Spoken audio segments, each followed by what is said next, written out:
Oh, good.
Good morning. My name is Carrie Nielsen. I am a member of the Board of Trustees here at MLUC, and we are so thrilled to have all of you here with us this morning, whether you're here in the main meeting room or joining us online from anywhere in the world. We are glad that you are with us today. As Unitarian Universalists, we strive to keep love at the center of everything we do. And that means, in this congregation, we are loved even when we're struggling, even when we're not at our best. So whatever is going on with you this morning, you have come to the right place. And tomorrow, the right place to be will be Ridley Creek State Park for our annual church picnic. It is...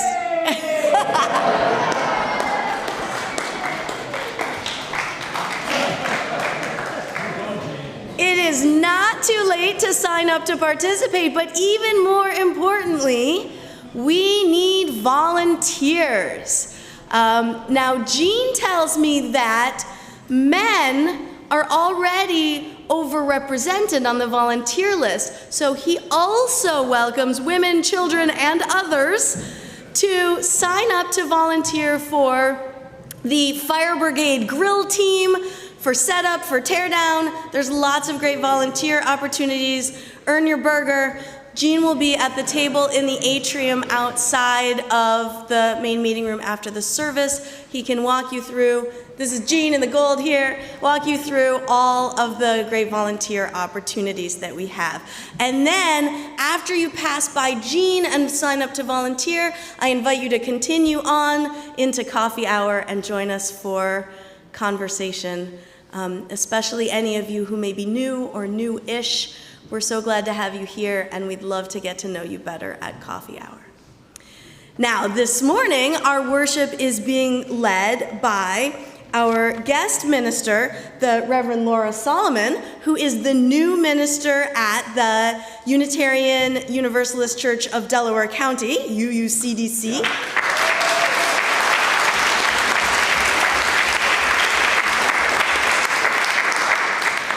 And our worship team also includes our director of Learning and Family Ministry, almost, Dawn Star Saras Borchelt, and our worship associate, Deborah McKnight, and music by the MLUC Band, which I am very happy to tell you this week includes David Brown, Jody Brown, and a bunch of Zinks. We've got Anna Teresa Henry and Michael all providing our beautiful music this morning. But before we get to the prelude, which I'm super excited for, I would ask that you double check that your devices are in silent mode, and then join me in reciting our congregation's mission. Together, we transform lives through love, service, and our welcoming faith.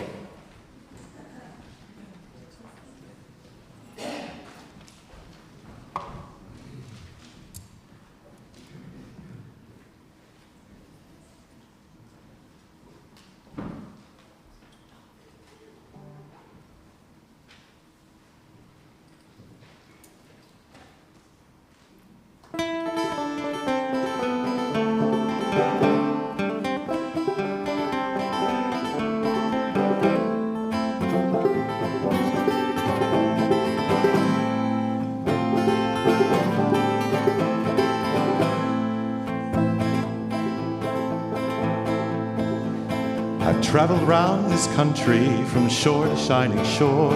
It really made me wonder the things I heard and saw. Saw the seamen standing idly by the shore.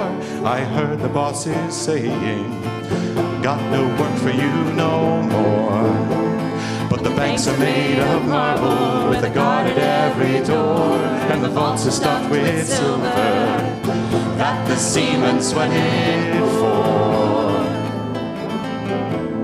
I saw the weary farmer plowing sod and loam. I heard the auction hammer knocking down his home.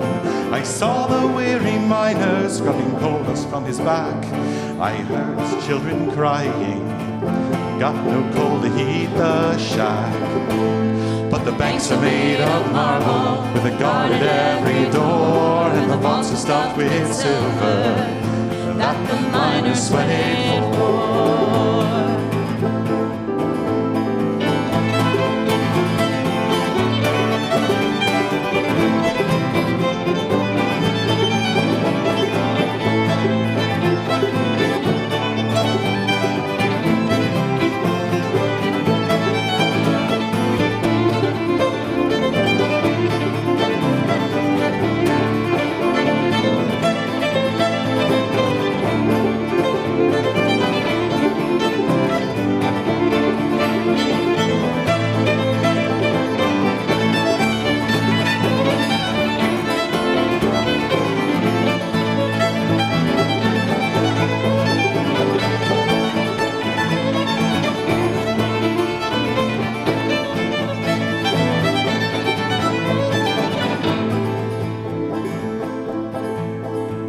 I've traveled round this country from shore to shining shore.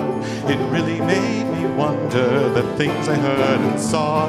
I've seen my brothers working throughout this mighty land. I prayed we'd get together and together make a stand. Then we'd own those banks of marble with a guard at every door, and we'd share those vaults of silver that we have sweated for. Then we'd own those banks of marble with a guard at every door, and we'd share those vaults of silver that we have sweated for.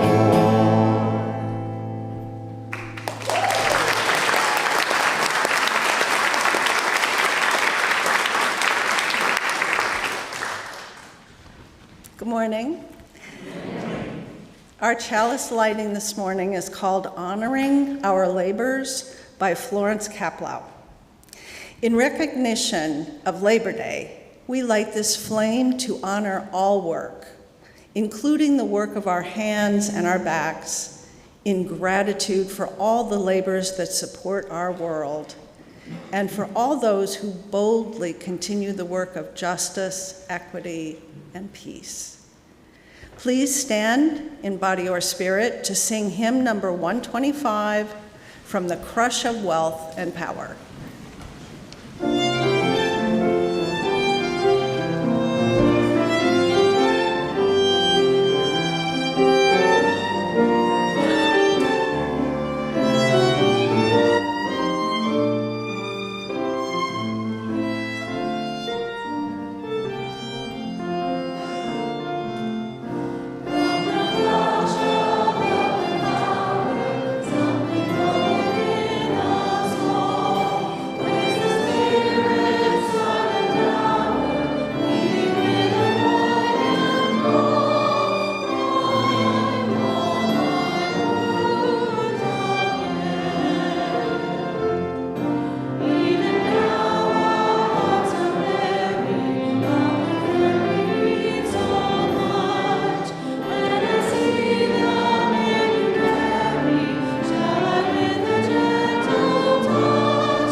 Henry hikes to Fitchburg.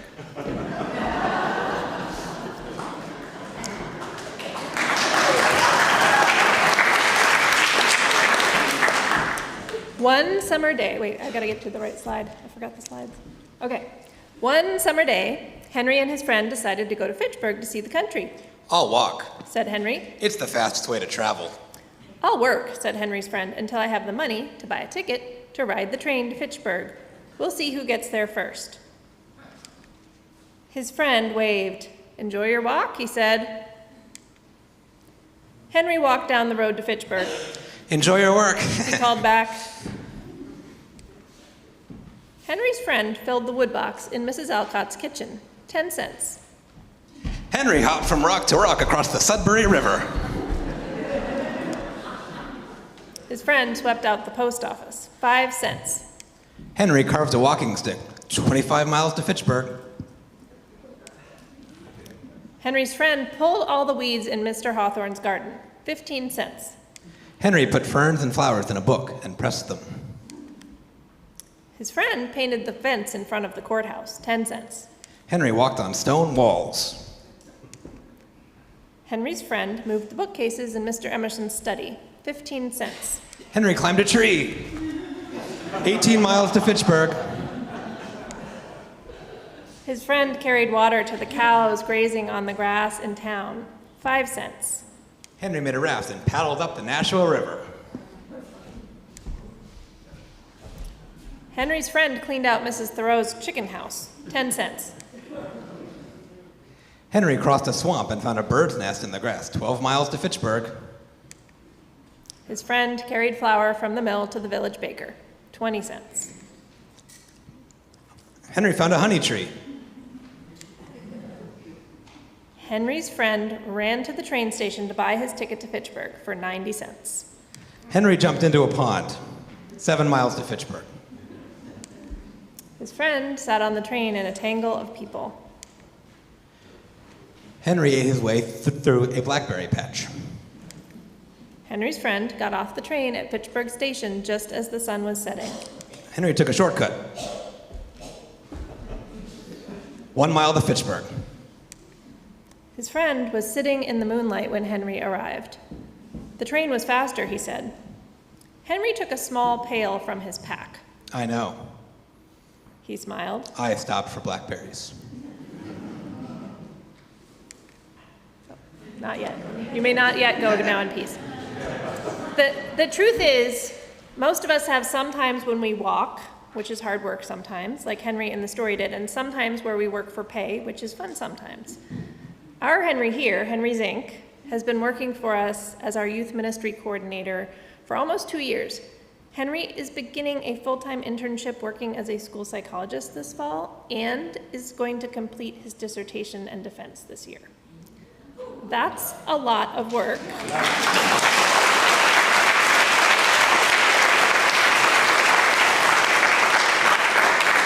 So that he may also have time to pick blackberries, metaphorically, I think, mostly. He's decided to resign from our youth ministry position effective September 1st, which makes me very sad because Henry has been wonderful to work with and has helped our youth and our youth group through some really significant maturational growth. But I'm also happy for him and happy to know that because of his personal connection with our congregation, he does plan to keep on being involved in different ways, like playing music for us. So let's have another round of applause for Henry.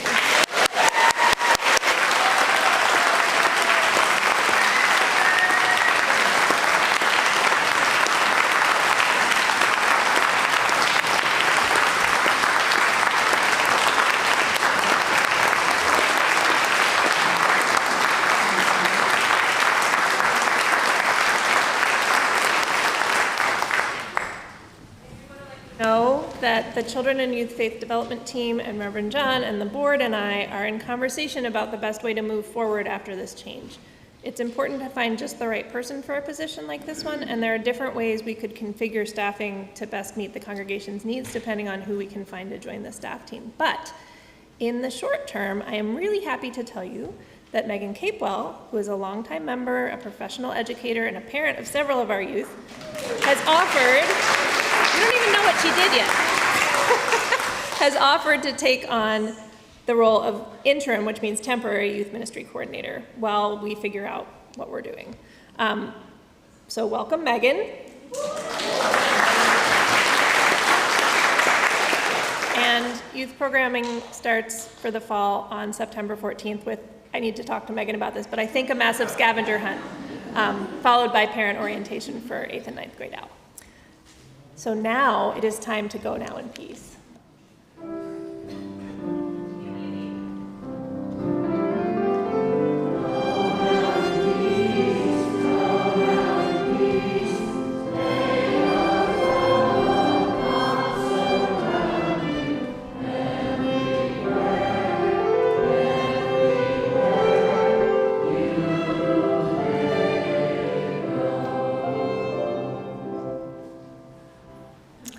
Each month, we donate half of our collection to a worthy organization in need.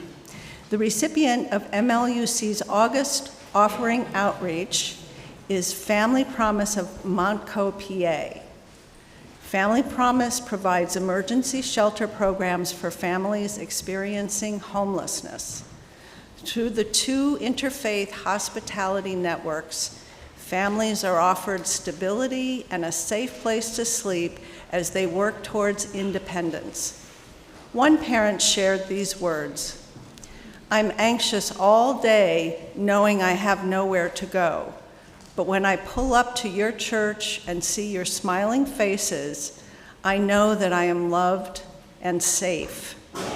Family Promise is committed to partnering with community to address homelessness and hunger one family at a time. To make a cashless donation, whether watching remotely or from here in the sanctuary, please follow the instructions on the screen or on the back page of the order of service. The offering will now be gratefully received. Will the ushers please come forward?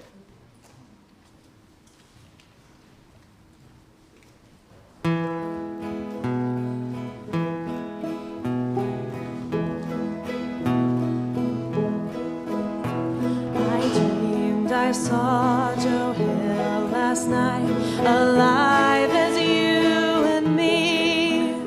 Says I, but Joe, you're 10 years dead. I never died, said he. I never died, says he. In Salt Lake, Joe, I said to him, standing by my bed, they framed you on a murder charge. Says Joe, but I ain't dead. Says Joe, but I ain't dead. The copper bosses shot you, Joe. They killed you, Joe, says I. Takes more than guns to kill a man, said Joe. I didn't die, says Joe. I didn't die.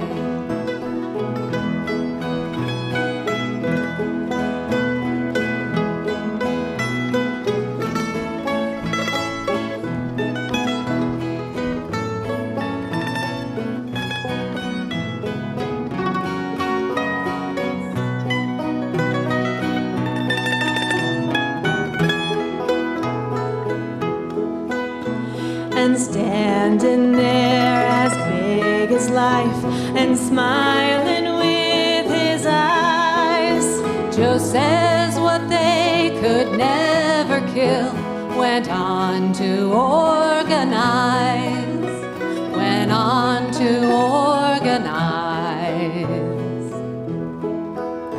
From San Diego up to Maine, in every mine and mill, where workers stand up for their rights, it's there you'll find Joe Hill. It's there you'll find Joe Hill. I dreamed I saw Joe Hill last night, alive as you and me. Says I, but Joe, you're after 10 years dead. I never died, says he. I never died, says he.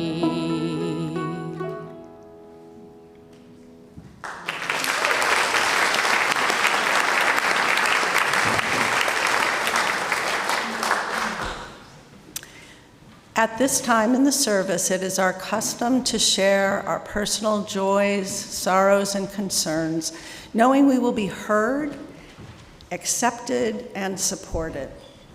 As a community, we acknowledge each joy or sorrow by lighting a candle and saying together, "We hold you in our hearts." Stephanie Murphy asked that we send healing thoughts into the universe for her good friend Linda and Linda's sister, both of whom have been suffering with back issues for the last month. Linda is unable to drive or care for her pup. May both women heal quickly. For Stephanie, Linda, and Linda's sister, we hold you in our hearts. We are lighting a candle of joy and support for Tracy Simpson as she recovers from her hip replacement surgery on August 25th. She has her family, close friends, and neighbors supporting her and will be back to life and church and work soon. For Tracy, we hold you in our hearts. And Tracy asks we light a candle of pride and love for her son, Shane, who starts college at Rensselaer Polytech Institute this week. Go Red! For Tracy and Shane, we hold you in our hearts. We are lighting a candle of joy for Jay Wiley, who is happy to report that he had successful hip surgery and is on the mend.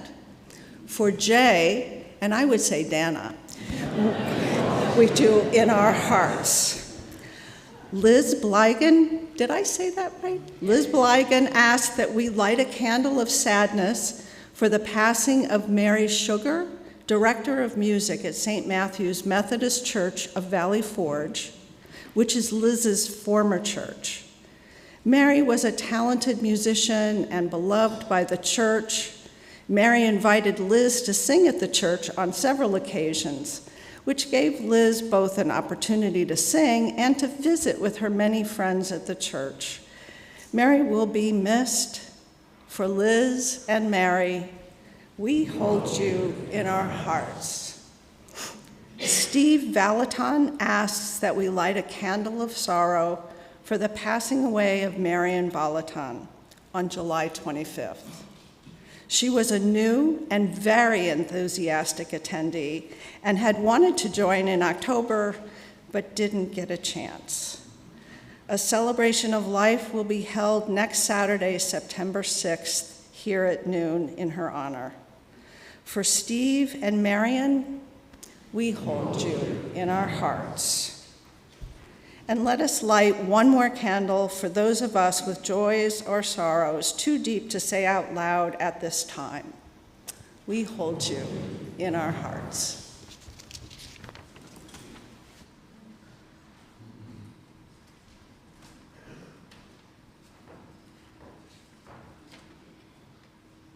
Good morning. Good morning. Our reading today is called In a Dangerous Time by Rosemary Watola Trommer. I think of the bones, of the unsung rib cage, the way they protect the heart.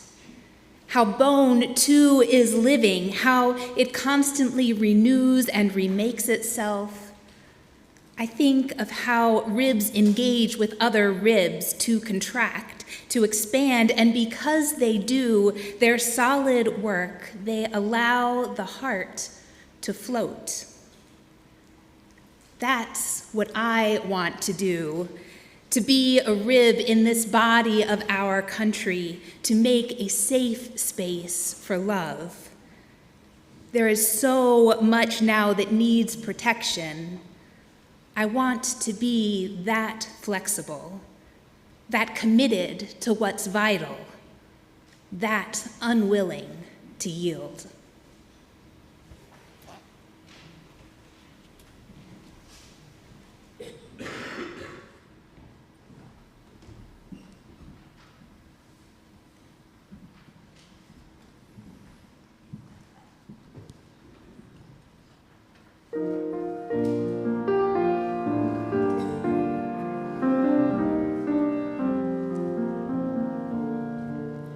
As we go marching, marching in the beauty of the day, a million darkened kitchens, 1,000 millmops gray, are touched with all the radiance that a sudden sun discloses. For the people hear us singing, bread and roses, bread and roses. As we go marching, marching, we battle too for men, for they are in the struggle, and together we will win. Our lives shall not be sweated from birth until life closes. Hearts starve as well as bodies. Give us bread, but give us roses.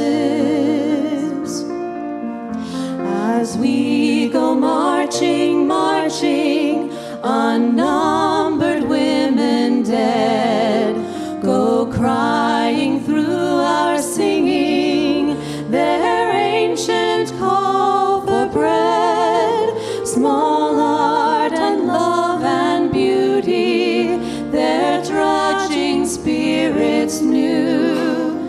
Yes, it is bread we fight for, but we fight for roses too.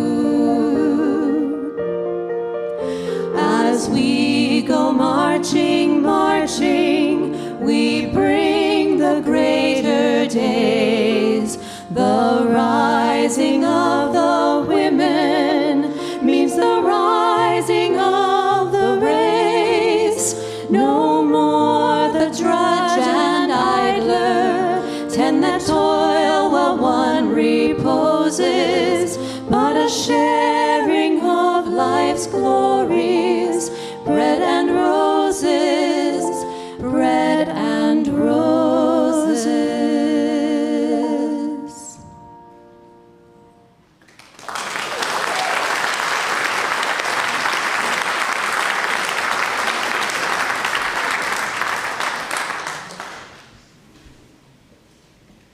What a joy it is to be here with you all this morning. The music is so incredible, and you're such a warm and welcoming community.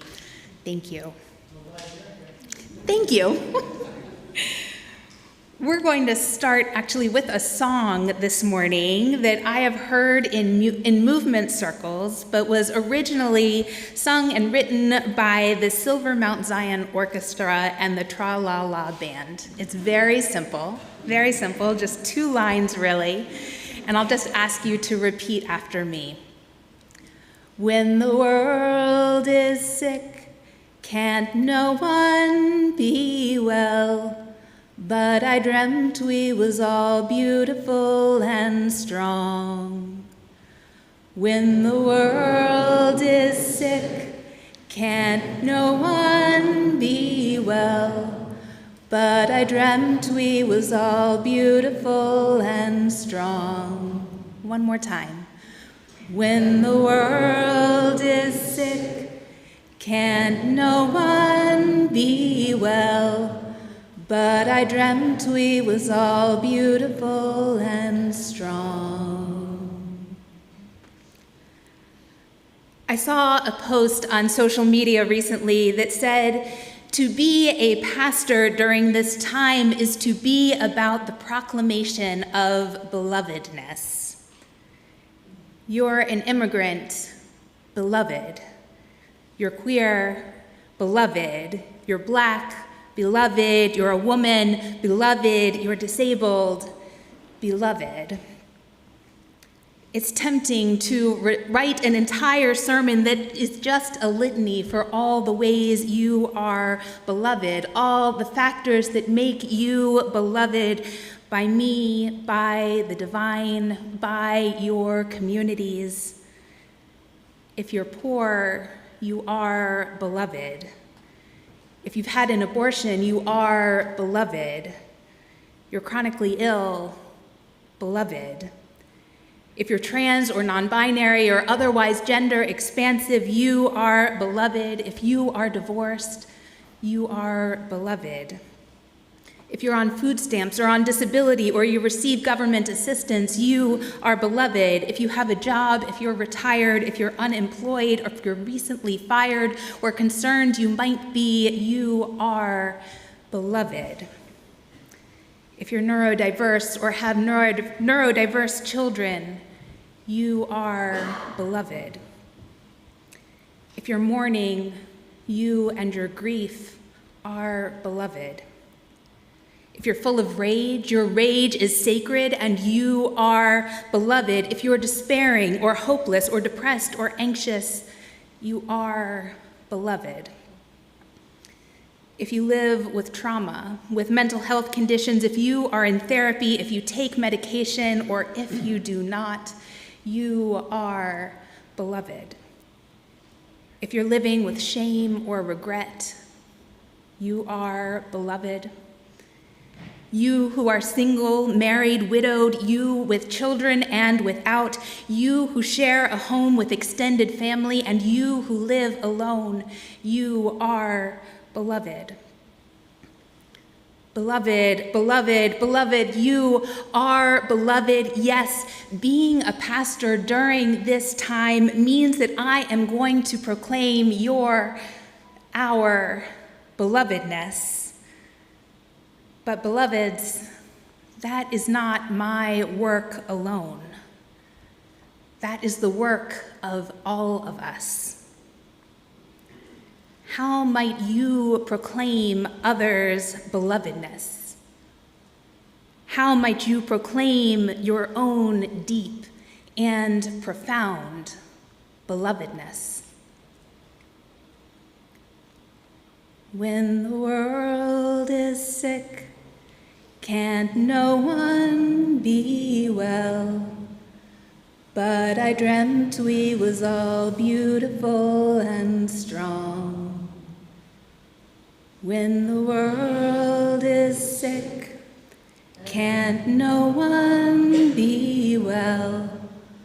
But I dreamt we was all beautiful and strong. Dan Savage, author and LGBTQ advocate, wrote, "We live in hard times. But it'll be worse if we let the news cycle drain the joy from our lives. We need to pay attention and we need to stay in the fight because, of course, we do. But we should spend as much time as we possibly can with friends and lovers doing things that bring us joy. Anyone that tells you that making time for joy, however you define it, is a distraction or a betrayal has no idea what they're talking about. During the darkest days of the AIDS crisis, we buried our friends in the morning. We protested in the afternoon, and we danced all night. The dance kept us in the fight because it was the dance we were fighting for. It didn't look like we were going to win then, and we did. It doesn't feel like we are going to win now, but we could. Keep fighting. Keep dancing." I keep trying to find an answer to what I should be doing in this time. However, the most I can find is information about just how dire everything is. As grateful as I am for journalism and journalists, this also leaves me overwhelmed and with what feels like few options. I can doom scroll and sink into despair, or I can stick my head in the sand and move about my day as though we are living in normal times. I keep trying to remind myself that there is wisdom in this. Our bodies are wise and tell us when to disengage or dissociate. Our bodies and minds are wise and aren't meant to hold the chaos, the cruelty, and so they are coping in the only ways they know how. Because that's part of the point. If we are overwhelmed, we are incapacitated. If we are disengaged or dissociated, we can't fight back. The overwhelm prevents us from not only working towards a better world, but for even remembering that a better world exists. This overwhelm is not by accident, it is by design. So where can we turn instead? Author Walida Imarisha writes that she uses speculative visionary fiction as a way to build a future where the fantastic liberates the mundane. She states, whenever we try to envision a world without war, without violence, without prisons, without capitalism, we are engaging in speculative fiction. All organizing is science fiction. Organizers and activists dedicate their lives to creating and envisioning another world. Imarisha continues, once the imagination is unshackled, liberation is limitless. Imarisha's words remind us that the work of radical imagination isn't just about dreaming, but that it's about liberating ourselves to live differently. So what does that look like? What does my unshackled imagination tell me? What does your unshackled imagination tell you?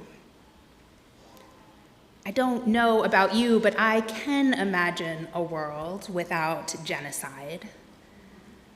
I can imagine a world where no child starves, not in Gaza, not in Sudan, not anywhere. I can imagine a world where bodily autonomy is sacred and reproductive freedom is a given. A world where people of every gender can live and thrive. A world with equitable wealth where no one has too little and no one has too much. A world where we cherish our earth as kin. And these are not just idle daydreams. They are sacred callings.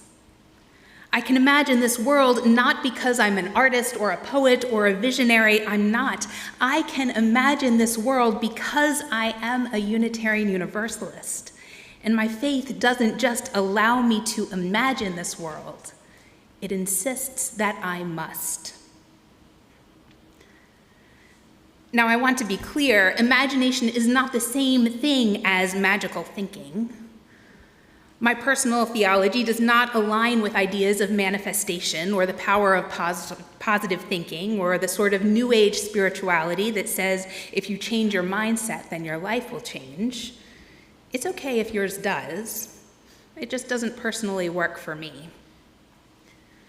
So I'm not saying that we can positivity our way into a better world, that if we just think good thoughts, then our world will transform. I'm not saying that if we can imagine it, then we can make it happen.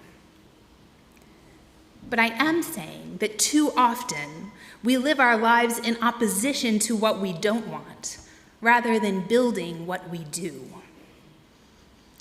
We live our lives in our minds, attempting to think our way into a new world, rather than loving and being our way into new ways of being. So that is our work, attending to our belovedness, attending to the belovedness of others, and attending to where we give our energy so we can build the world of our imagination. Activist Kelly Hayes calls this a rebellious culture of care. And that begins with focus, with intention, with relationships, and with dancing. What is our work? Our work is to fight for freedom, to fight for joy. Our work is to fight for radical imagination and the audacity to dream that another world is possible. Our work is to fight for the ability of our beloved bodies to be their full, unburdened selves. We are fighting for you. We are fighting for me, for all of us. And if we don't remember what freedom feels like, then they have already won. When the world is sick, can't no one be well? But I dreamt we was all beautiful and strong. When the world is sick, can't no one be well? But I dreamt we was all beautiful and strong. Amen.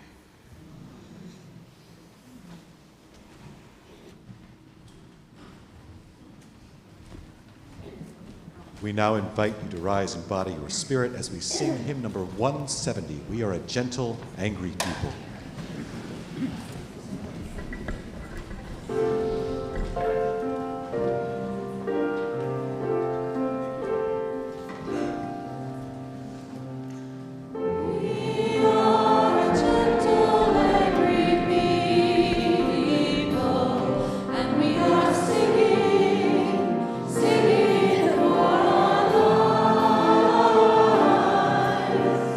We are gentle, angry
May we return to our precious, beloved bodies again and again. Return to that rebellious culture of care for ourselves and one another so we can remember what we are working for the joy, connection, and the resilience with which we can live our lives. Go in peace.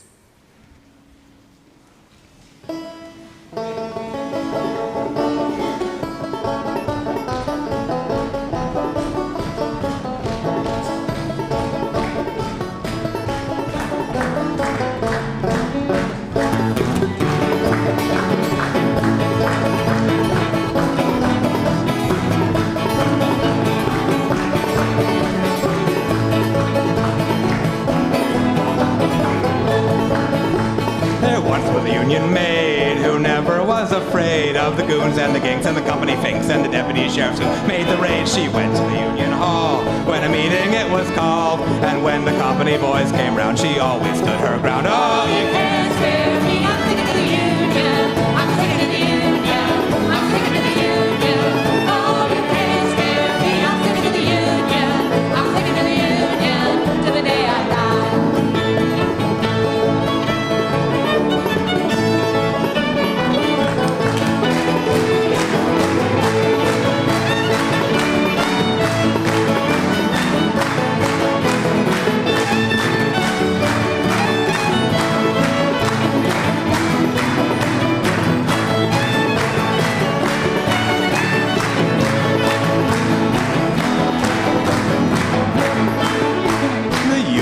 Was wise to the tricks of the company spies. She never got fooled by a company stool. She'd always organize the guy, and she always got her way. When she asked for higher pay, she'd show her card to the company guard, and this is what she'd say. Oh, you can't scare me, I'm sticking to the union, I'm sticking to the union, I'm sticking to the union. Oh, you can't scare me, I'm sticking to the union, I'm sticking to the union till the day I die.